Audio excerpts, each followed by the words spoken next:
চেন্নাইয়ে কাজ করতে গিয়ে মৃত্যু হলো এক পরিযায়ী শ্রমিকের। মৃতের নাম সমর খা, বয়স 32। তিনি পশ্চিম মেদিনীপুর জেলার চন্দ্রকোনার মাংরুল গ্রামের উত্তরপাড়ার বাসিন্দা। জানা গিয়েছে, চন্দ্রকোনার মাংরুল গ্রামের উত্তরপাড়া 13 জন পরিযায়ী শ্রমিক চেন্নাইয়ে কাজ করতে গিয়েছিলেন। সেখানে গিয়ে তারা কাজ পাননি, তাই ফিরে আসার চেষ্টা করেন, আর তখনই অসুস্থ হয়ে পড়েন তাদের মধ্যে কয়েকজন। বাড়ি ফিরে আসার সময় একে একে হঠাৎ 5 জন অসুস্থ হয়ে পড়েন। দ্রুত তাদের ভর্তি করা হয় হাসপাতালে। সেখানে চিকিৎসারত অবস্থায় মৃত্যু হয় 32 বছর বয়সী সমর খায়ের। বুধবার বিকেলে সমর খায়ের দেহ কফিন বন্দী হয়ে আসে চন্দ্রকোনায় তার নিজের গ্রামে। কান্নায় ভেঙে পড়েন পরিবারের সদস্যরা। আর এই ঘটনার পরে শুক্রবার মৃতের পরিবারের সঙ্গে দেখা করতে রাজ্যসভার সাংসদ সামিরুল ইসলাম সেখানে যান। মৃতের পরিবারের সঙ্গে কথা বলে তাদের পাশে থেকে সমস্ত রকম সহযোগিতার আশ্বাস দিয়েছেন তিনি।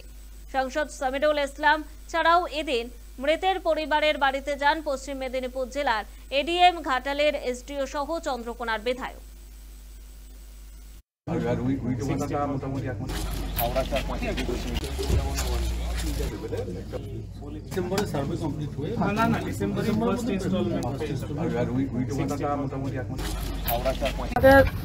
কাজের আশ্বাস দিলেন, তারা আমাকে দেখবে বললেন, আমার ছেলে তারা পড়াশোনার দায়িত্ব নেবে বললেন, তারা সবসময় পাশে থাকবে বললেন।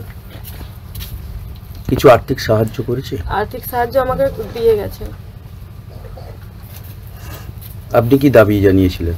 দাবি দেওয়ার জন্য আমি যেমন আমার স্বামী যেমন চলে গেছে, আমার দুটো ছেলে শাশুড়ি যেমন নিয়ে আমি সংসারটা চালাতে পারি, যেমন তার ছেলের উপযুক্ত কাজের ব্যবস্থা, তার ছেলের উপযুক্ত যেমন আমি হতে পারি, সংসারটা যেমন আমি চালাতে পারি, বা বাচ্চাগুলোকে লেখাপড়া তার সেরকম আমি চেয়েছিলাম যে সবাই আমাকে যেমন একটু সাহায্য করে। এই গ্রাম থেকে 12 জন মতো একটা ঠিকাদারের মাধ্যমে গেছিলো, এবং ওখানে যে ইনকোয়ারি করে আমরা জানতে পারলাম গেছিলো, কিন্তু যে কাজ দেবে বলেছিল কাজ দিতে পারেনি।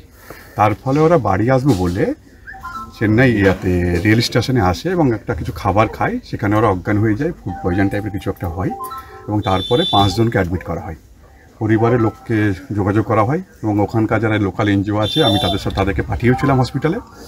তারপরে যেটা হয় যে 4 জনকে ছেড়ে দেওয়া হয়। প্রথমে ছাড়ছিল না, তারপর আমরা যখন অ্যালাউ করলাম এবং বিডিও অফিস থেকে যখন চিঠি মিঠে গেল, তখন 4 জনকে ছেড়ে দেয়। আর একজনের অবস্থা একটু খারাপ ছিল আমাকে বলে।